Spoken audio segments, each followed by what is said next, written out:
Kung gusto mong panatilihin ang kapayapaan sa isang narcissist, narito ang 5 paraan para i-manipulate sila ng ethical. Bigyan sila ng konting supply. Purihin mo sila kahit labag sa loob mo para makuha mo ang gusto mo.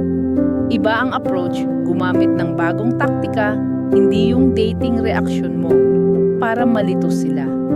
Hayaan silang magsalita. Habang nagkukuwento sila, madalas silang magsinungaling, gamitin mo itong leverage. Hayaan silang magkamali. Bigyan mo sila ng pagkakataong mag-boomerang sa kanila ang kasinungalingan nila. Tanungin ang opinyon nila para malaman mo ang plano nila at mag-guide mo sila sa gusto mong resolusyon. Ang goal, huwag magpadala sa drama nila at gamitin ang kanilang ugali para sa ikabubuti mo. Para kapag kontrolado mo ang dynamics, ikaw ang may kapangyarihan